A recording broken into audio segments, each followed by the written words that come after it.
New digital scan of the Titanic has offered an unprecedented insight into the ship's final moments. But there's one version of Titanic we have never seen until this moment. For over a century, the story of the Titanic seemed complete, a tale carved into memory, unchanging and unquestioned. But now, 3,800 meters below the surface of the Atlantic, that story is cracking open. In 2025, a team of engineers, oceanographers, and forensic historians used 3D scanning technology unlike anything the world had seen. Their goal wasn't to explore, it was to resurrect. They sent robotic submersibles across the wreck, capturing more than 700,000 images and building a digital twin of the Titanic. Every rivet, every fracture, every trace of human touch. What they found shattered the old narrative. The ship didn't simply split and sink, it fought back, resisting the depths for as long as it could. And buried within that wreckage, the data whispered a truth no one expected. The Titanic didn't die quietly. The mission began quietly, no fanfare, no headlines, just a fleet of small, uncrewed submersibles descending into the black. Their cameras blinked like fireflies in the abyss, mapping every inch of the wreck. Each machine carried lasers, sensors, and photogrammetry tools so advanced they could capture the Titanic at millimeter accuracy, a level of detail no diver or camera had ever achieved.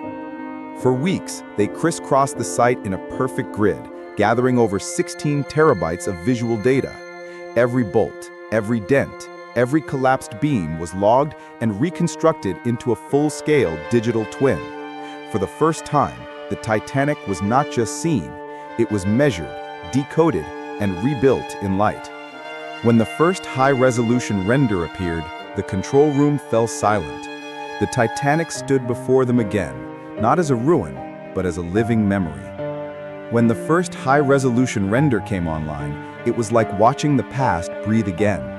The Titanic's bow rose from the dark, perfectly preserved in digital space, its railings bent, anchor chains coiled like sleeping serpents, the name barely visible under a skin of rust.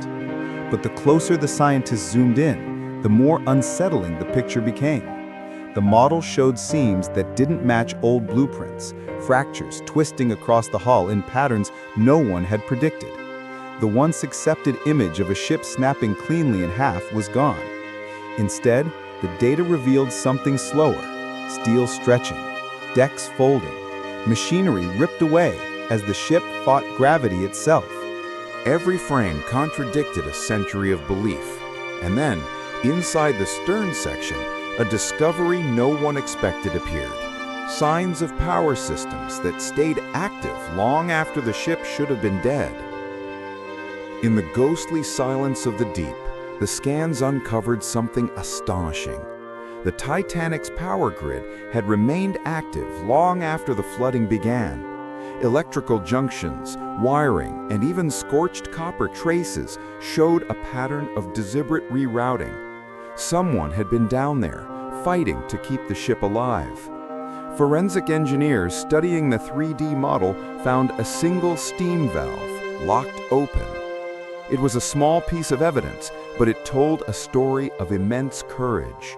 That valve fed steam to the ship's dynamos, keeping electricity flowing as long as possible. It meant that in those final minutes, deep below deck, a handful of men refused to abandon their posts. They were the Titanic's unseen heroes, engineers, firemen, and trimmers who battled rising water and impossible heat. Their last act of duty gave hundreds above a fighting chance at life. The deeper the scan went, the clearer the story became. The Titanic's final moments weren't quiet, they were a war against time. In the boiler rooms, 29 massive furnaces once roared, and as seawater burst through the hull, it met a wall of fire and steam. The scans revealed buckled grates and melted metal, proof that the heat never stopped. The men below didn't flee, they fought. Even as freezing water poured in, they shoveled coal and fed the boilers, desperate to keep the pressure steady. Every minute of light they maintained meant another lifeboat launched, another child saved. Their courage was written not in words, but in iron, in the twisted pipes, the open valves, the burned wiring. They didn't survive that night, but their defiance left a signature no wave could erase. The 3D model revealed what no film or record had ever captured, the true anatomy of Titanic's death. The iceberg hadn't ripped a massive hole through the hull as once believed. Instead, it sliced thin surgical wounds, 6 razor-like fractures stretching nearly 300 feet of steel. The damage was precise, deadly, and silent. As the lower compartments filled, water crept from one bulkhead to the next, turning the ship into a slow-motion collapse. The bow sank deeper, forcing the stern higher, twisting the entire spine of the vessel. Stress lines spread like veins of lightning through the steel until the metal itself screamed. Forensic simulations confirmed it. The Titanic didn't snap cleanly in half. It tore itself apart, deck by deck, as trapped air pockets and pressure waves battled gravity. As researchers mapped every plate and panel, something impossible emerged. Between the bow and stern lay gaps, vast empty pockets in the digital model where parts of the ship should have been. Bulkheads that once connected the vessel's heart were gone, entire rooms erased from history. At first, scientists thought it was a data glitch, but the debris told another story. Scattered across the seafloor were fragments curled like paper, evidence of metal torn apart by forces no engineer had imagined in 1912. Some sections appear to have disintegrated mid-descent, crushed, vaporized, or buried so deep in sediment they remain invisible. And yet, amid the absence, the pattern of debris spoke clearly. The Titanic hadn't merely sunk, it exploded under pressure, scattering pieces of its life across nearly 600 meters of ocean floor. As the submersible swept their lights over the wreck, the past came alive in fragments. A child's leather shoe resting beside a shattered teacup. A watch stopped forever at 2:17 a.m. A scorched metal valve still locked in position, proof of a decision made in the final seconds. These weren't random finds. Each artifact lay exactly where the digital twin predicted, mapping a frozen moment of human struggle. In one corridor, collapsed bunks still held tangled wire and lamps. In another, a trunk lay open, spilling jewelry and letters never delivered. The ship was no longer just a wreck. It was a time capsule of emotion, courage, and fear. Every object was evidence. Every mark was memory. And as the scientists watched, they realized this wasn't the story of how the Titanic died. It was the story of how it refused to be forgotten. Deep within the wreck's reconstructed heart, the scans traced a faint electrical pathway, a line of power that should not have existed.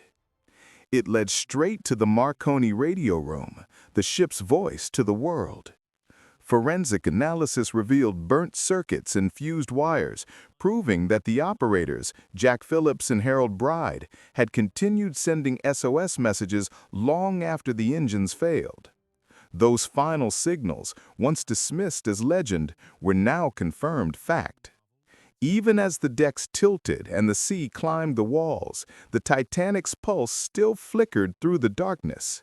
The scans even found melted relay boxes that matched the exact sequence of distress calls logged that night. The ship's last breath wasn't silence. It was a cry that reached across the Atlantic, refusing to die with her. As the final scans aligned, the image of Titanic was complete, yet her secrets were not. The evidence showed precision, heroism, and impossible endurance, but it also exposed a deeper question that no data could answer. Was the ship doomed by design or by destiny? Engineers studying the digital twin found flaws invisible in 1912, rivets too brittle for polar temperatures, bulkheads that stopped inches too short. Every technical marvel that made Titanic unsinkable may have helped seal her fate. The ocean, patient and exact, claimed her piece by piece. And yet, more than a century later, her story still resists an ending. The Titanic's ghost lingers in data, in rust, in silence. A lesson carved into steel and time. Because every scan, every image, every whisper from 3,800 meters below reminds us the past is not dead. It's waiting to be found.